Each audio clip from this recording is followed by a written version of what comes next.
Hello and welcome to the Spike podcast. I'm Fraser Myers, and with me this week we have Spike's editor Tom Slater. Hello. And Spike columnist Whelan. Hi. Coming up on the show, the Liverpool bombing, the Yorkshire County Cricket racism scandal, the trial by media of Kyle Rittenhouse, and the alleged bum slapping by Stanley Johnson. So on Sunday, Liverpool was rocked by a terror attack. Imad El Swelmeen, the suspect, set off a bomb outside the Liverpool Women's Hospital. Thankfully, only he was killed. And it was on Remembrance Sunday. And so there's some suggestion that he might have also been going to a remembrance service. I mean, some details have come out about the man responsible. Tom, do you want to tell us a bit about that, what we've learned this week? Yeah, so as you say, the details are starting to emerge. The picture seems to be that he was from Iraq originally. He came to the UK via other countries, claimed asylum around 2014, claimed to be Syrian. That was rejected. He appealed. It was rejected again in 2015 and seems to have been in Liverpool ever since. He went through a kind of conversion course to Christianity, had stayed with some Christians there who have vouched that he was quite devout, although naturally questions are being asked as to how devout he actually was. Had clearly had some mental health issues. There was a story about him being sectioned at one point for waving a knife around in public on an overpass, and then at some point had constructed this bomb, was picked up by a cab driver on Sunday. Originally, it seems like reports are pointing to this, though it's not yet confirmed, that the original target might have been the cathedral where Remembrance Sunday events were taking place. Either the plan changed or they couldn't get close, or maybe this was the target. We're not 100% sure. They end up at Liverpool Women's Hospital where the bomb goes off. As you say, remarkably, the only person who dies from this is the bomber himself. Even the cab driver manages to get away with minor injuries, which is a real miracle.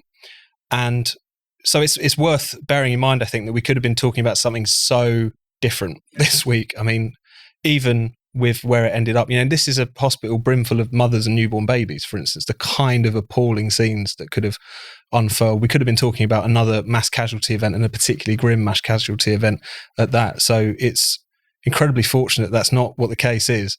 But even that being said, I think it's hard not to be struck, not so much by the response, but the lack of response. Yeah. It's incredibly quiet. I know this is a slightly confusing case and still a lot isn't necessarily known about it, but particularly with the proximity of this attempted attack and the murder of David Amess by a suspected Islamist extremist not too long ago, that kind of general foreboding sense that we could be heading into something similar to 2017 where you just have one attack after another, the terror threat level being raised and all the rest of it.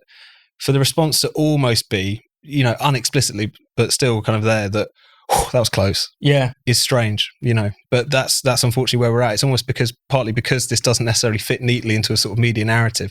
The fact that we're here again, even with a lucky escape, just seems to almost not necessarily being newsworthy. It's back to talking about Tory sleaze and all that kind of stuff. Yeah, I mean, it's worth pointing out that not a single MP raised the issue of this terror attack at Prime Minister's questions. They were mainly talking about themselves, essentially, this week. Ella?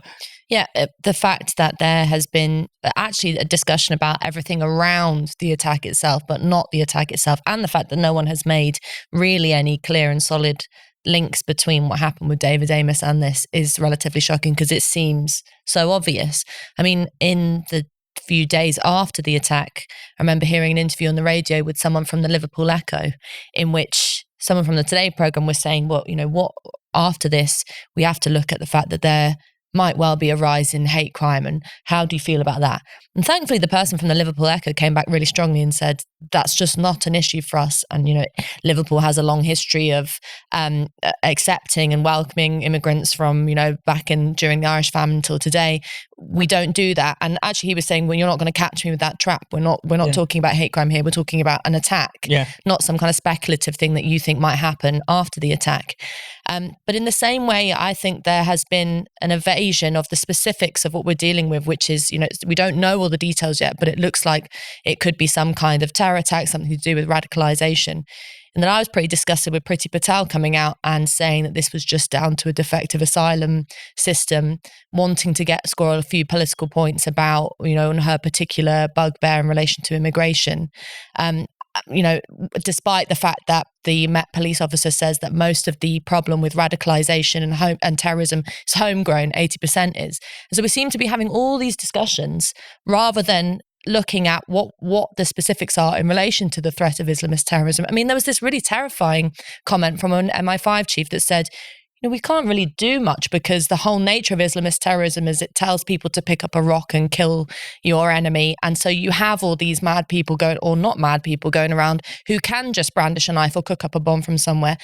But surely we need to talk about that openly rather than deflecting on something in relation to asylum seekers or in relation to hate crime, but actually look the problem in the face and say, how do we solve this? We should talk a bit about asylum. I mean, something is broken there clearly as well. That's been revealed by this. And there is a kind of, there have been other kind of asylum seekers implicated in similar terror attacks. But, that's not to say that anything bad about asylum seekers in general, of course. But there is an unwillingness to talk about that. There's no two ways about it.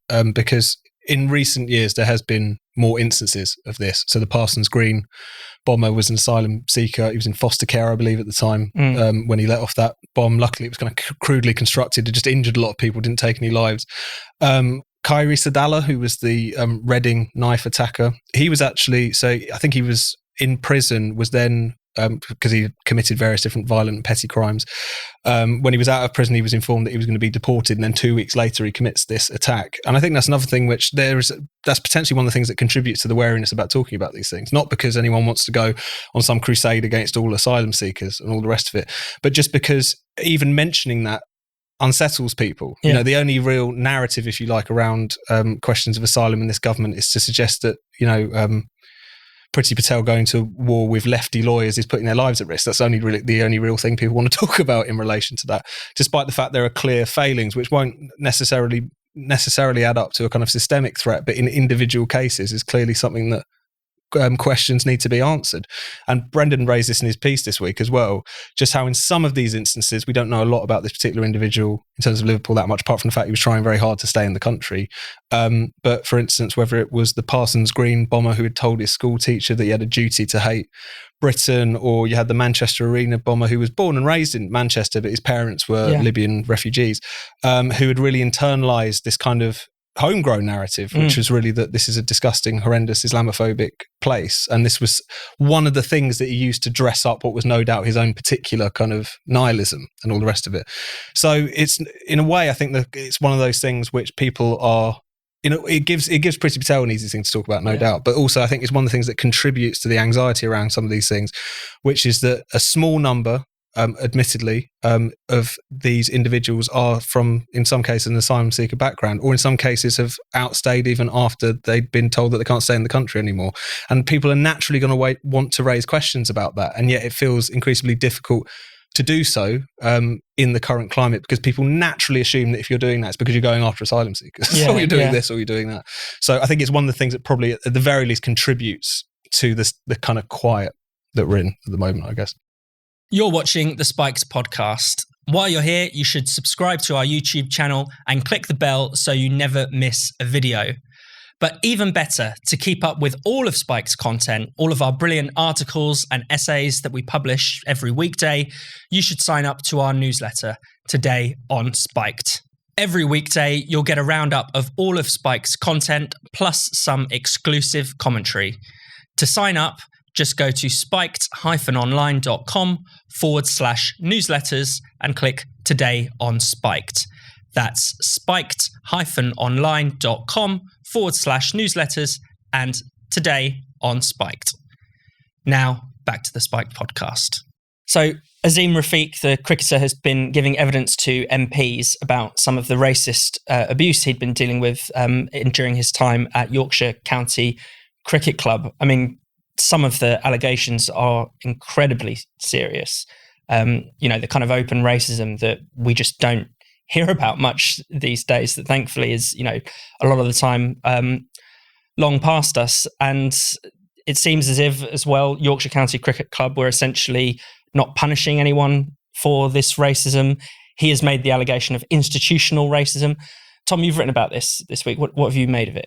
Well, as you say, it's really quite shocking. And it's difficult when you're talking about things that happened years ago, in some cases, almost 10 years ago, in some cases, some of the allegations. But, he left as recently as 2018.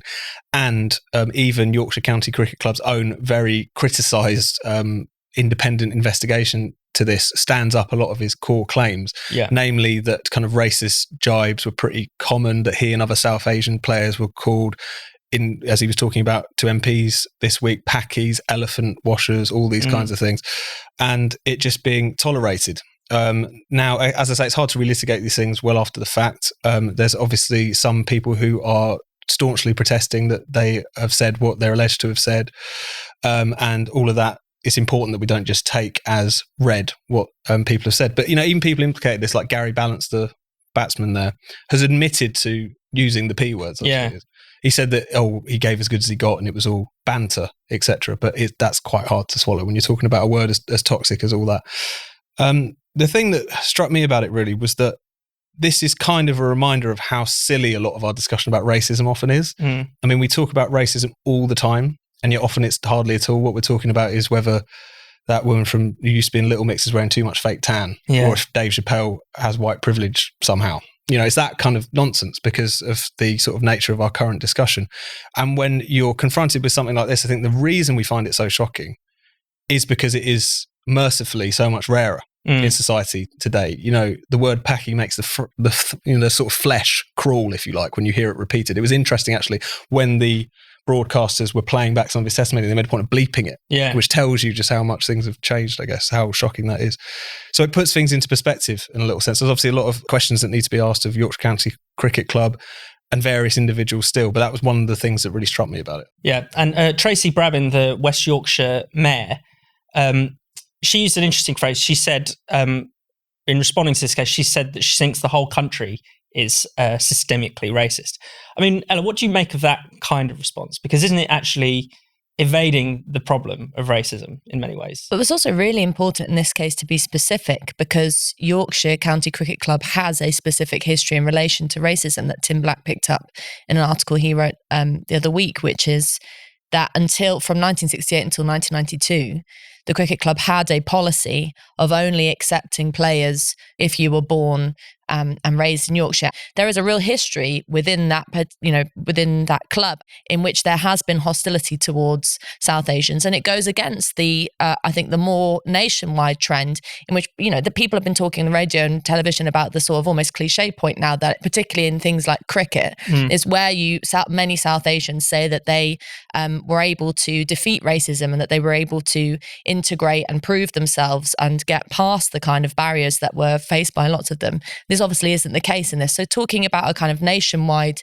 systemic racism, I think it dissipates and sort of lessens the seriousness of what was actually being dealt with in this case. I mean, it's that watching his testimonial was incredibly emotional, not just because of the use of the words packing and saying like, he's, people saying he's not shaky, doesn't have any oil and that kind of thing, but the more complicated nature of racism and the institutional racism that was happening within that club, because it was from the bottom to the top.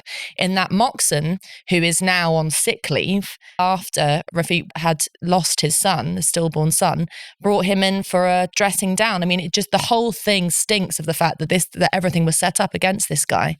And the most shocking fact is that the independent report was withheld from him for so long and still hasn't been made publicly available. So as someone watching on from this from the outside, it makes you question all of the claims that are made by the cricket club, particularly the fact that they're refusing to discipline anyone, which is that there's the issue of racism, but there's also the issue of accountability. And I think, as Tom says, the problem we have today with not being able to call racism when it really is and define it in specific terms and look at it with a kind of focused lens means that in the end you get people being allowed to say it's banter, it's this or that, and you let the real racists off the hook. And Tom, you kind of hinted at this, but again, isn't it our shock at this a sign of how far we've come, how much things really have changed over the past 20, 30, 40 years? Yeah, it's important. This sounds like a deflection, but it's really not, because it really underlines quite an important point. And also an important point, I think, about how what our kind of anti-racist politics is like these days. Because when you have an instance like this, or even something which is one of those slightly more confected, frankly, kind of issues that we talk about a lot on this podcast, there's a tendency to say, see, things really haven't changed at all. Yeah. You know, it's like you scratch beneath the surface and it's still like the 1970s. That's basically what people like to say. And I think that's something which really needs to be taken up. The progress on racism in this country and many others in recent decades has been nothing short of stunning. There's no two ways about that. Even in the, people talk about the past 30, 40 years, even the past 10 years. Yeah. You know, there was an Ipsos Mori poll last year which said that between, it was like 2009 and 2020, the proportion of people who would be completely relaxed about their son or daughter marrying someone from a different ethnic group went from 75% to like 89%.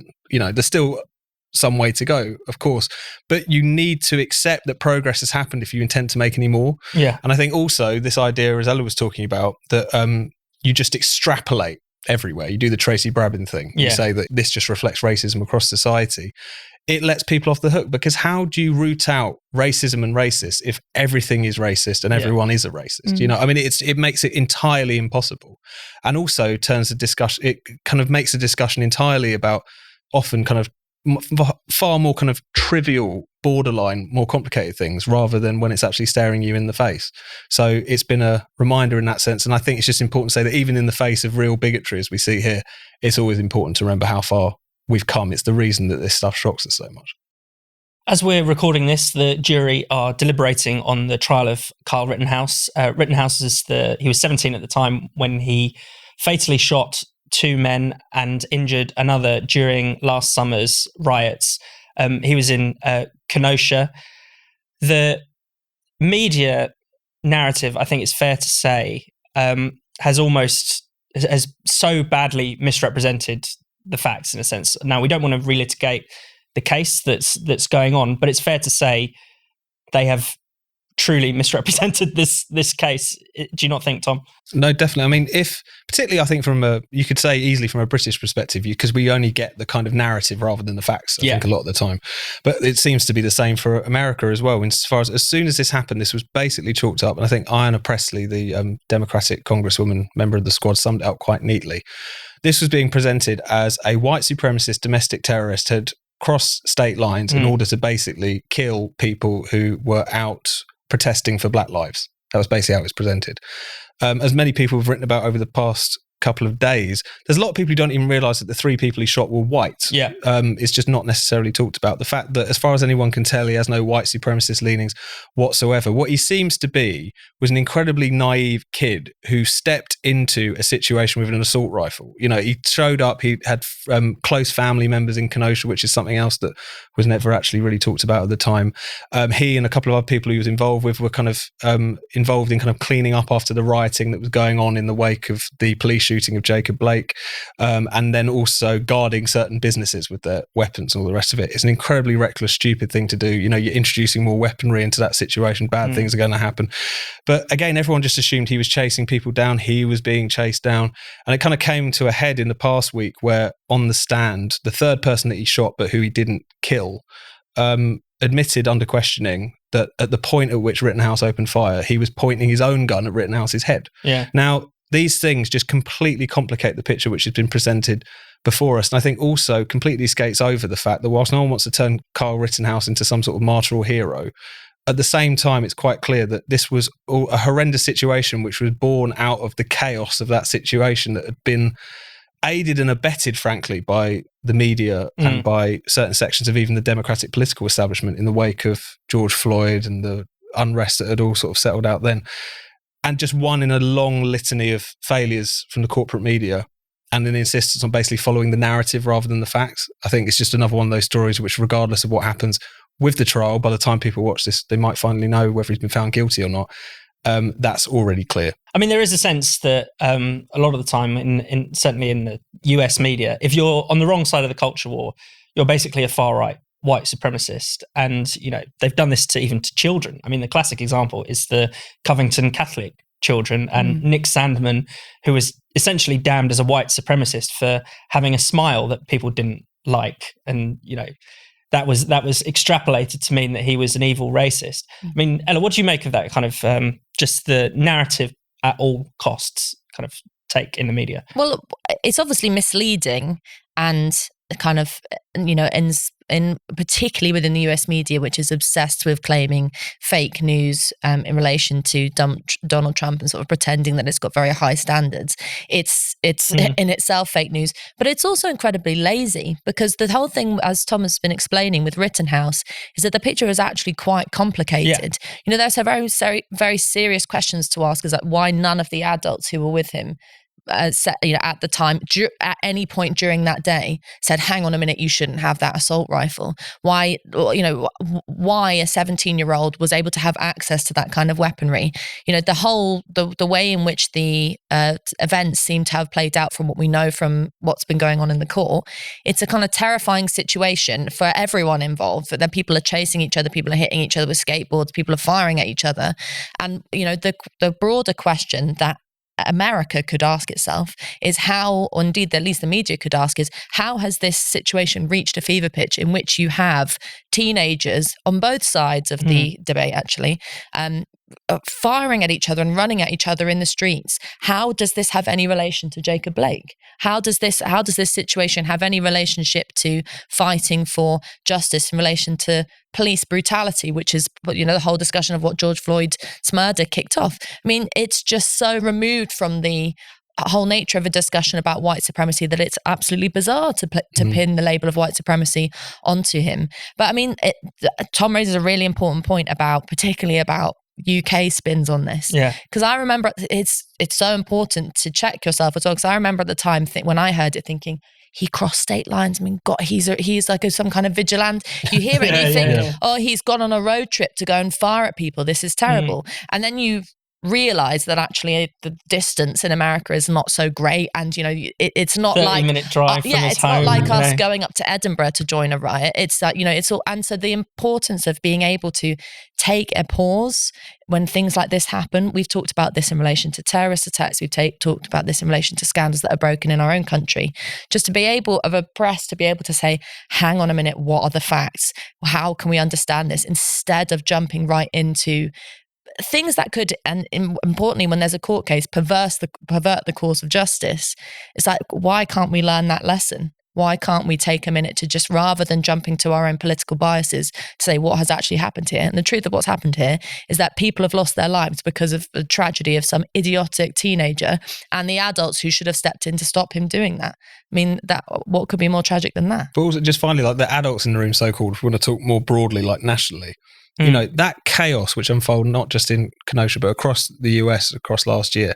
This was in the context of, you had a media which was just openly calling these riots protests. Yeah, which you had people on CNN standing in front of a fucking wall of flames whilst saying that, whilst the caption at the bottom said mostly peaceful protest, in which you had the New York Times publishing essays talking about how looting is in the great spirit of protest and activism and all the rest of it, in which you had Democratic politicians who found it increasingly difficult to even keep order and all the rest of it, and making excuses for all of the things that were going on. And also a media which was maintaining a narrative which, aside from individual cases, I mean, even Jacob Blake was not as clear cut as, say, George Floyd was, so all these things were a bit difficult, that this was all just the playing out of a kind of low-level genocidal campaign on the part of cops against black people. Yeah. Promoting all of this stuff all the time, making excuses for rioting, helping to create and aid and abet this chaos.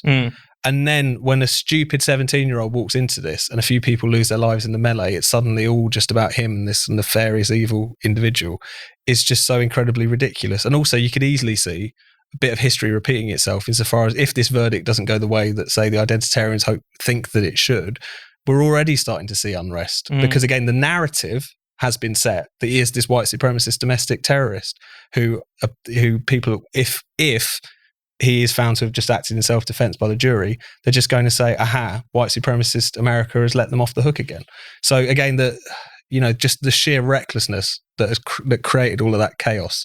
I think it's always important to go back to that as well. The Tory MP, Caroline Noakes, has accused Stanley Johnson, Boris Johnson's father, of slapping her on the bum at a Tory party conference in 2003. This has been all over the news this week. A writer from the New Statesman has also made her own allegation against Johnson Sr. I mean, what have we made to this and the response to this? It's been weird because I think because there's so much going on in the news right now, it hasn't quite had the cut through that previous allegations might have done. And indeed, I think it's fair to say that Noakes was hoping it might do, because this wasn't just, she didn't just write this in an article interview. It was in a Sky News panel discussion. That was originally, the question was asked about the murder of Sarah Everard, and the panel basically descended into anecdotes about, kind of one-upmanship about who had been slapped by who at what point. But, Noakes said something that sounds rather unpleasant, that Johnson claims that Johnson slapped her as hard as he could, and said, "Oh, you've got a nice seat, Romsey." And, I've actually been on a date with Stanley Johnson was hosted by the BBC. And no, he didn't try and slap my ass. But, a lot of cameras around. Allegations about the Johnson family abound. And I think any sensible person would, not take anything that Noakes says for direct fact, as we know. But it didn't exactly make me raise my eyebrows to hear about this. But the most perverse thing about this whole discussion is that it happened in the context of a question about Sarah Everard. And the real scandal is that the entirety of the panel that Noakes was on, including Jess Phillips, Rosina Allen-Khan and another Tory MP, all agreed at the end that after sharing their stories about historic cases of alleged abuse, that they wanted to bring in misogyny, hate crime, that the law needed to change, that more needed to be done. Rosina Allen-Khan said, women and our girls and our daughters and our friends are not safe on the streets. How you jump from Stanley Johnson being allegedly a bit of a pervert to no woman being safe on the streets shows you how completely unhinged the discussion about women's safety has become, and actually how dangerous it's become that we can, on the basis of one Tory MP who claims, while laughing, by the way, she laughed about this, that Johnson had done this, that could then institute a law that would change women's lives really so severely.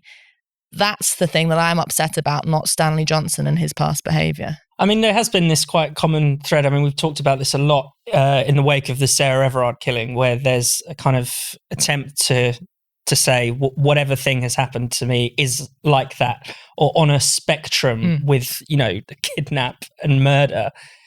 What do we make of that? I mean, it's just absurd, isn't it? It's disgusting, actually, because there is the whole point with the issue of Wayne Couzens was it was quite complicated, because Wayne Couzens was someone who should have been picked up many, many years previously, because he had a history of indecent exposure.